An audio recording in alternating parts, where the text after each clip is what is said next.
Oke, teman-teman.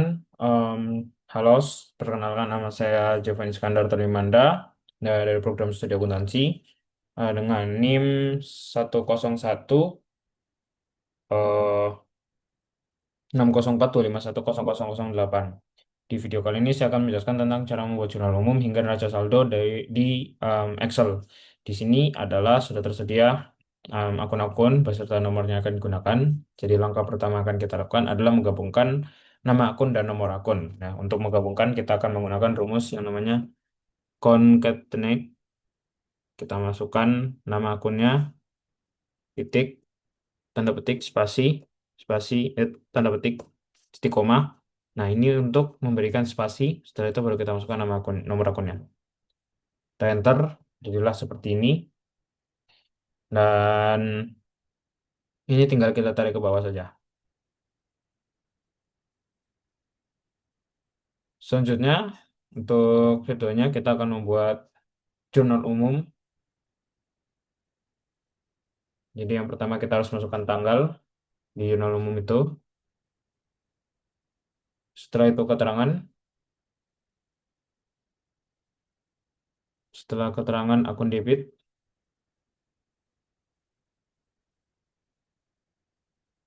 akun kredit, debit, kredit. Nah, debit kredit ini adalah untuk nominalnya, nominal saldonya nanti akan dimasukkan. Dan terakhir kita masukkan akun. Ini yang akan jadi gabungan dari debit dan kredit. Ya, nanti itu tapi setelah jurnal umumnya selesai baru kita kerjakan itu. Oke, jadi pertama untuk akun debit kredit kita akan membuat data validation terlebih dahulu. Ya, kenapa kita harus buat data validation? Yaitu untuk memudahkan kita. Jadi nanti kita tinggal memilih akun mana yang akan kita masukkan dan tidak perlu mengetik satu persatu lagi. Caranya itu adalah kita blok terlebih dahulu. Ya, kita lebihkan sedikit saja, siapa tahu kurang seperti ini. Terus nanti sisanya kalau kelebihan ya tinggal kita hapus.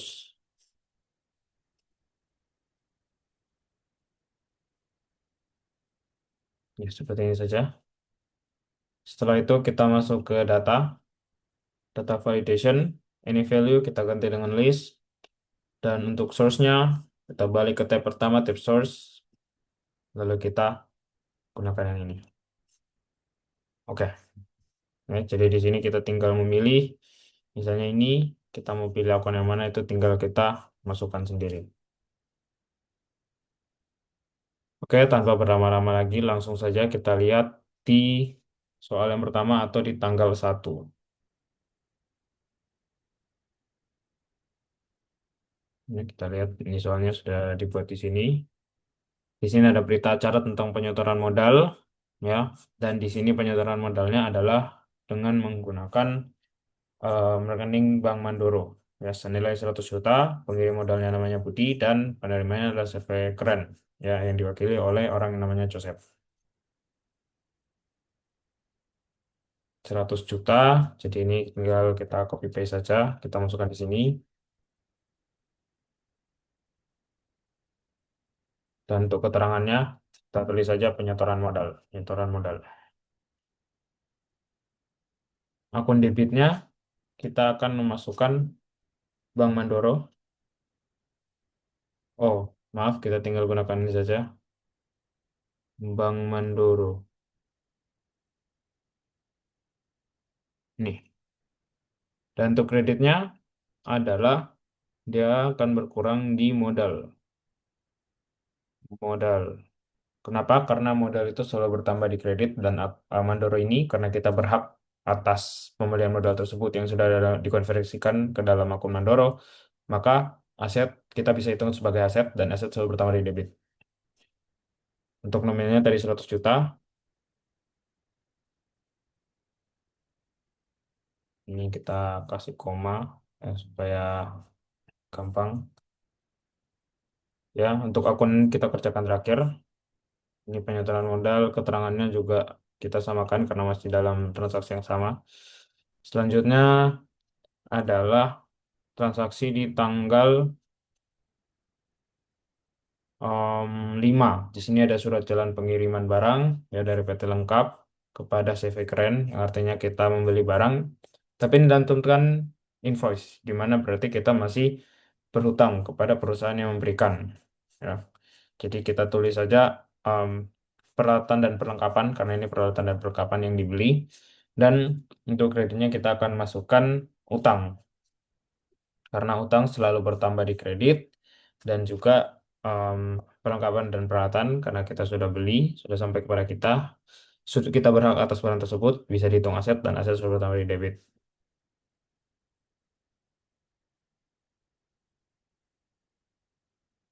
Copy, paste, paste. Ya, karena di sini itemnya ada perlengkapan dan peralatan yang akan masukkan di debit. Ini kita beli, itu saja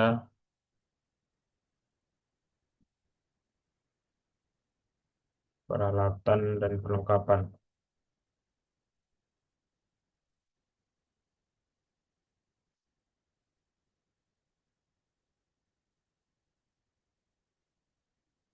Akun debitnya, pertama di sini kita akan masukkan peralatan, peralatan dulu.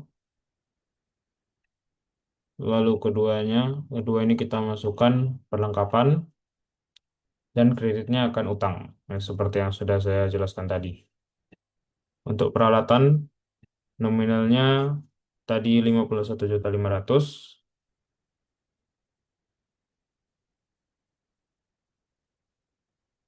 Untuk perlengkapannya 500.000, ya, dan untuk yang terakhir 52 juta itu untuk totalnya. Ini sepertinya kelebihan. Kelebihan satu, ya, benar seperti ini. Selanjutnya dari tanggal 5 ada transaksi yang harus dilakukan di tanggal 9, ya, di mana kita memberikan invoice, artinya ada orang yang berutang pada kita atau piutang dari Pak Rahman. Keterangannya jasa akuntansi. Jadi Pak Rahman ini sudah kita selesaikan pesanan jasanya, tapi dia belum bayar, ya, tanggal 9. Di ini bisa dihitung sebagai piutang. Selesaikan pekerjaan tapi belum bayar.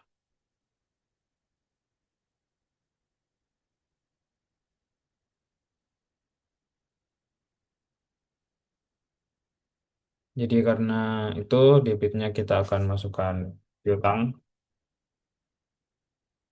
di mana karena kita berhak atas barang tersebut, jadi dia masuk piutang, ya, masuk debit karena ya kita berhak atas barang tersebut. Dan untuk kreditnya kita akan masukkan pendapatan. Karena memang pendapatan dia ini selalu bertambah di kredit. Tadi nominalnya adalah 2 juta rupiah. Ini agak kelebihan satu nolnya.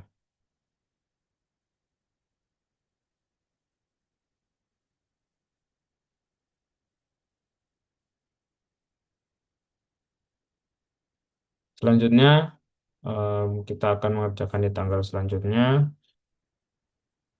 itu di tanggal 10. Ya, ya, di tanggal 10, di mana kita sudah menyelesaikan jasa akuntansi. Ya, di sini ada kwitansi, kita sudah menyelesaikan jasa akuntansi untuk Adi. Jadi Adi sudah membayar kita 2 juta. Ya, kwitansi itu hanya diberikan kalau pembayaran sudah dilakukan. Dari tanggal 10, terus saja 10/08/2025, seperti biasa, kita copy, kita paste, dan untuk keterangannya tadi adalah menyelesaikan pekerjaan yang dibayar cash. Ya, kita tulis saja pekerjaan dibayar cash.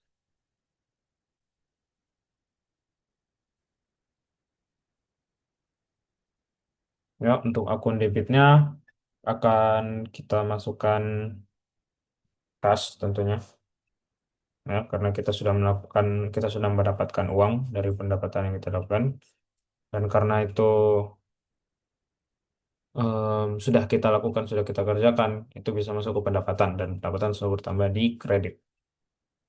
Ya, kas ini merupakan aset karena kita berhak atas kas, makanya dia masuk debit seperti yang sudah saya jelaskan tadi. Dan untuk ininya nominalnya kita masukkan lagi 2 juta rupiah. Ya, kira-kira seperti ini. Selanjutnya tanggal 10 itu sudah selesai berarti ya. Selanjutnya kita akan kerjakan tanggal 11 Agustus. Kita copy saja seperti ini supaya cepat.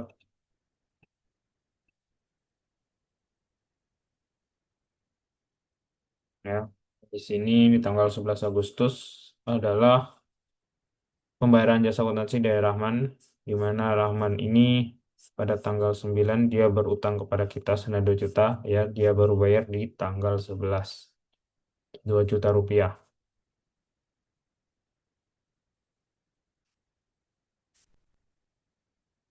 Ya, jadi piutang dia sudah dilunaskan, kita tulis saja pelunasan piutang.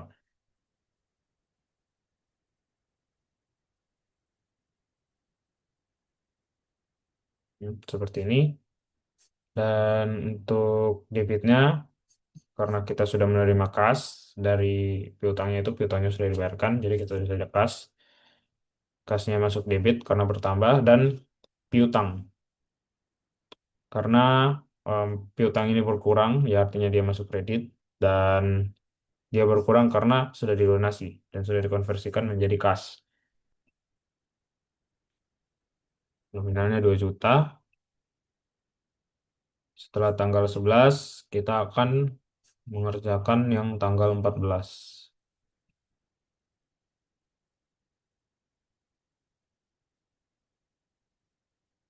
Kita seperti ini saja.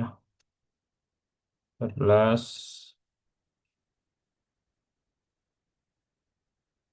Tanggal 14 itu deskripsinya adalah membayar urut lengkapan dan peralatan senilai 52 juta. Kita tulis saja pelunasan utang.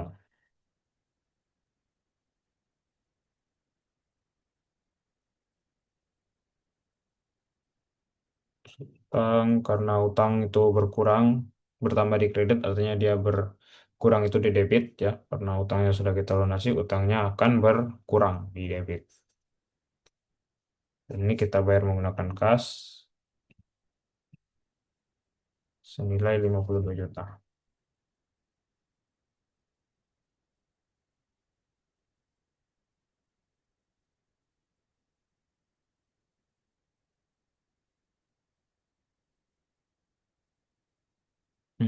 Oke, karena 14 sudah selesai, selanjutnya kita akan lanjut ke tanggal 17.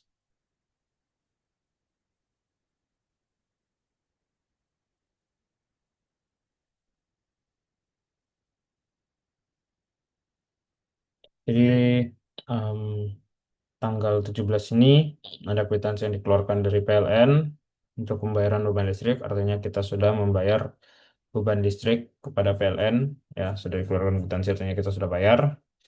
Jadi ini kita tulis saja bayar beban listrik.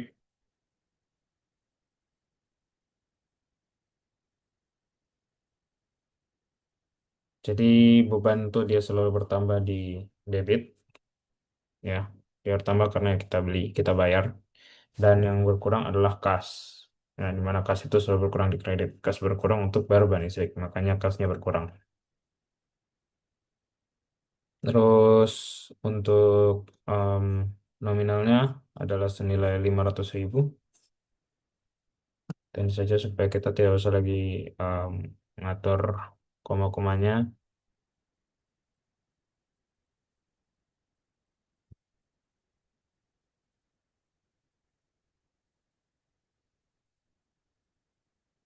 Oke. Untuk beban listrik tanggal 17 sudah selesai. Selanjutnya kita akan ke tanggal 19, di mana terdapat sewa. Ya, kita dikeluarkan kwitansi yang artinya kita sudah bayar untuk sewa untuk 1 tahun ke depan. Ya, jadi dia akan masuk di sewa dibayar di muka. Kenapa masuk sewa dibayar di muka? Karena kita sudah bayar, tapi kita belum menikmati dari apa yang kita sudah bayar tersebut.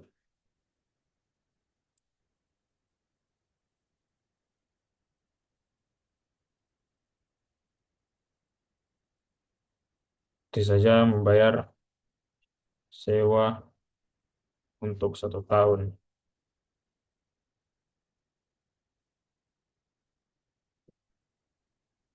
Sewa untuk 1 tahun, ini sewa di Bari Muka, masuk aset ya. Sewa di Bari Muka itu masuk aset, makanya di debit. Kenapa dia masuk aset? Karena kita sudah bayar dan kita berhak atas hal tersebut. Tadi kita bayar secara kas, dan untuk nominalnya adalah 5 juta rupiah.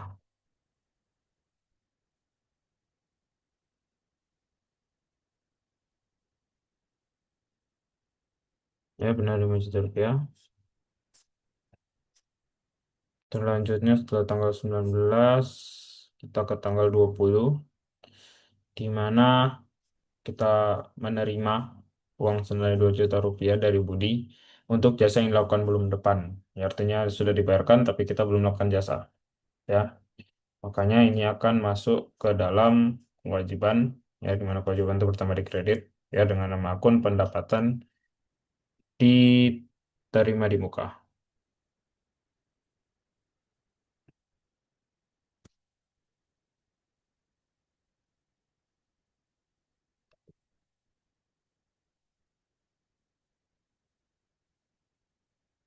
Deskripsinya kita tulis seperti itu saja. Kita debitnya kas karena tentunya tetap kita mendapatkan kas, dan ininya pendapatan diterima di muka.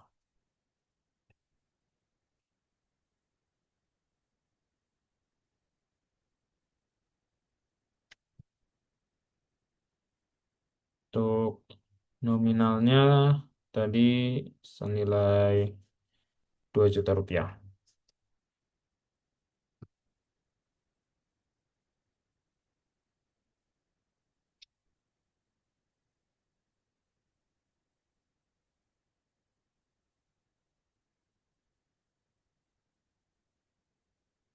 Selanjutnya adalah transaksi di tanggal 21 Agustus.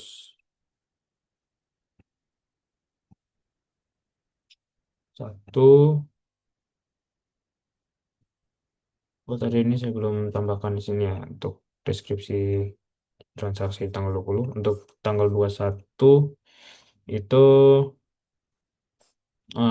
kita mengirimkan dana dari perusahaan kita ke rekening pribadi dari pemilik perusahaan yang namanya Joseph. Keterangannya untuk keperluan pribadi. Jadi ini kita kategorikan sebagai preferred. Dana untuk keperluan pribadi.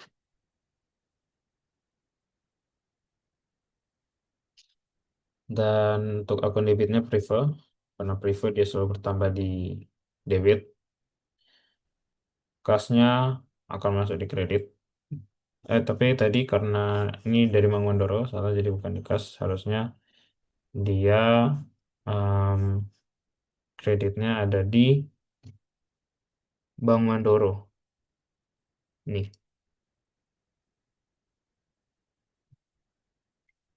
Lalu setelah itu kita masukkan nominalnya. Nominalnya senilai 500.000.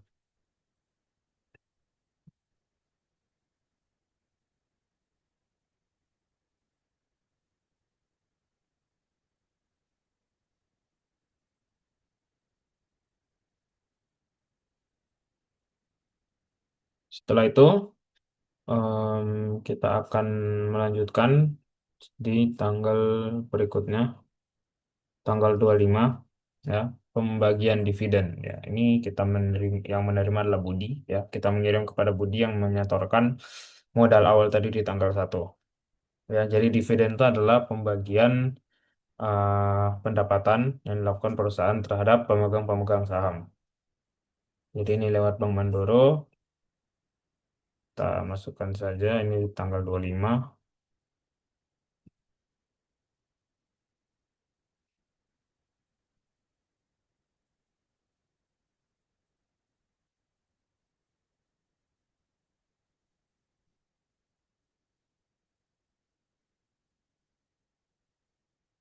Pembagian dividen. Kita tulis saja pembagian dividen untuk deskripsinya.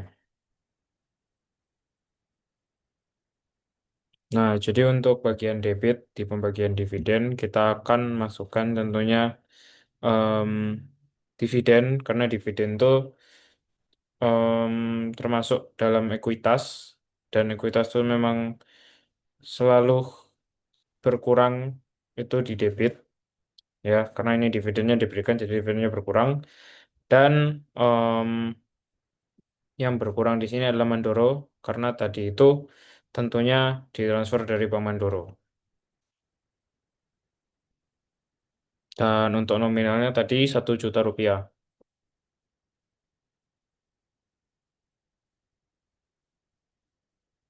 Kita langsung copy saja seperti ini. Nah, jadi untuk transaksi selanjutnya itu ada di tanggal 31 Agustus. Ya, di sini ada slip penarikan dari Bank Mandoro, ada stempelnya, ada tanda tangan penerimanya, senilai 500.000. Ya, jadi ini kita bisa simpulkan ini pengalian dana dari Bank Mandoro, rekening Bank Mandoro ke tunai. Ya, jadi kalau begitu ini kita tinggal masukkan saja 31, tarik seperti ini aja. 26-nya kita ganti 21, 31, 27-nya kita ganti 31 juga. Dan untuk deskripsinya kita bisa masukkan penarikan kas. Penarikan kas.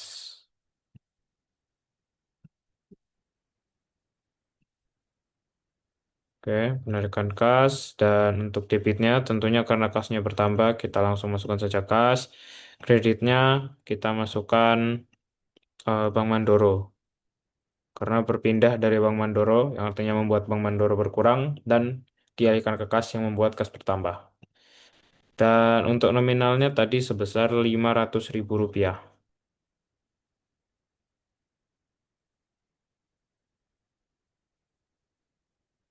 Oke.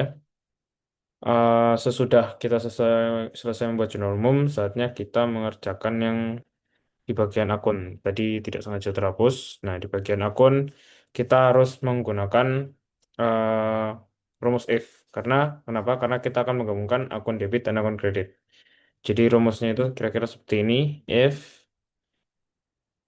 ini sama dengan nol atau ini dalam artian ini artinya kosong, gak ada akunnya sama sekali di kolom itu, maka dia akan dimasukkan yang ini. Tapi jika semisal ada, ya tetap dimasukkan akun yang ini. Ya, jadi langsung otomatis dan ini tinggal kita tarik saja ke bawah, dia akan jadi seperti ini. Setelah itu tinggal kita rapi-rapikan, kita kasih border dan kita mungkin biar lebih rapi kita kasih ke tengah semua. Sesudah itu barulah kita membuat em, buku besar. Jadi caranya gimana? Caranya kita cek dulu di sini ukurannya seperti apa. Biar nanti kita bisa mengira-ngirain 26. Jadi nanti kita akan lebih-lebihkan. Kita agak lebih-lebihkan. Ya sebenarnya seperti ini harusnya sudah cukup. Lalu barulah kita masuk ke data. Ini kita akan membuat pivot table untuk em, buku besarnya. Ya, jadi tiap akun kita akan buat sendiri-sendiri. Pivot table, terus untuk range-nya kita kembali ke jurnal umum, baru kita pilih yang ini, yang jurnal umum yang tadi. Oke, nah di sini kita harus mencentang beberapa bagian. Pertama ada tanggal, keterangan, terus debit, kredit, sama akun. Ya, akunnya kita pindah ke filter, untuk supaya ditentukan nanti akun-akunnya, tanggal kita pindah, debitnya kita pindah ke atas kredit. Setelah itu baru kita rapikan, kita ke desain, subtotal, kita pilih yang don't show subtotal, grand total kita pilih yang ini, report ini kita pilih yang show in tabular form. Nah, terus kita rapikan tanggalnya seperti terlalu besar, kira-kira nanti akan jadi seperti ini, baru kita mulai ganti ke em, sesuai yang dimintai tersebut. Ya, misalnya pertama di sini saya akan mengerjakan beban listrik misalnya atau kas.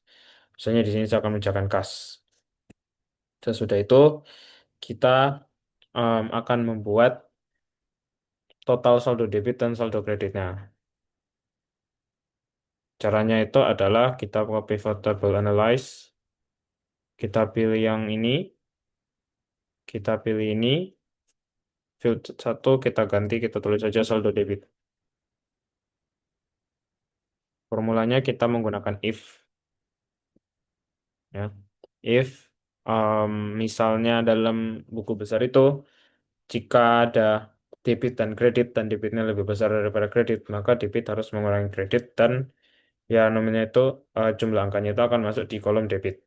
Ya, begitu juga sebaliknya. Jadi ini kita misalnya, misalkan semisal em, angka di debit itu lebih besar daripada angka di kredit. Nah, maka haruslah debit yang mengurangi kredit. Oke, ya, dia jadi seperti ini. Dan selanjutnya kita juga jangan lupa membuat yang sum of saldo kredit.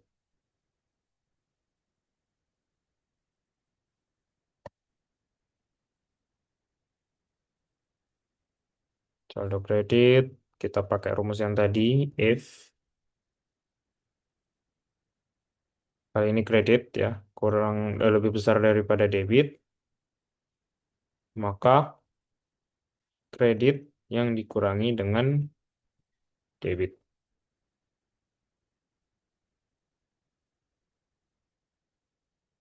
Ya, kira-kira akan jadi seperti ini.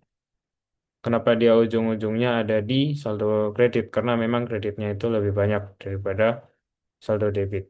Kira-kira seperti itu. Setelah itu kita coba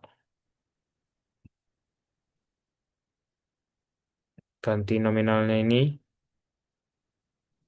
dengan koma supaya lebih jelas kita lihat angka-angkanya itu. Sudah itu barulah kita copy dan kita buat masing-masing akunnya.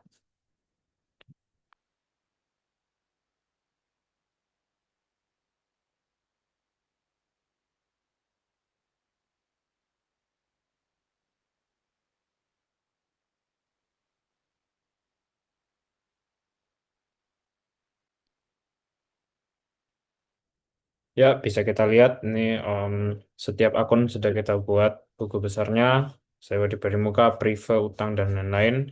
Selanjutnya, kita akan membuat yang namanya neraca saldo atau trial and balance. Tik neraca saldo. em, oh, salah, maaf. Kita harus copy di sini ya karena nanti kita akan menggunakan tabel yang sama ya jenis tabelnya sama. Jadi, langsung saja kita copy, kita klik kanan, move or copy, kita centang, kita ke yang buku besar, terus kita oke. Kita share ke sini, kita ganti neraca saldo. Nah, nanti kita cuman pakai satu ini aja, jadi kita hapus aja semua ini.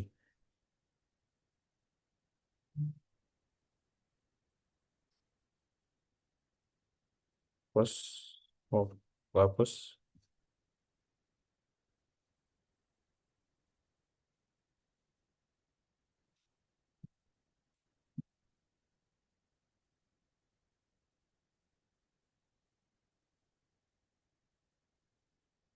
Ya. Dan ininya kita kasih ke tengah sedikit supaya lebih enak.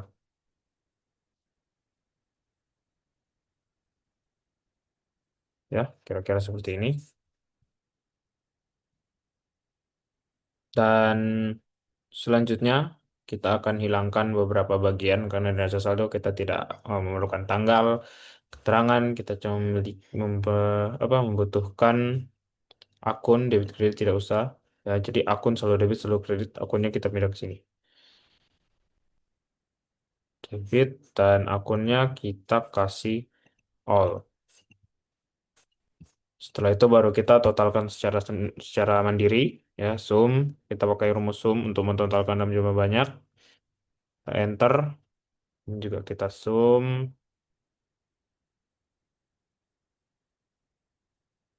kurung kita dan semua. Nah, karena ini hasilnya balance, jadi seharusnya yang kita kerjakan dari tadi ini sudah benar, ya, karena hasilnya balance.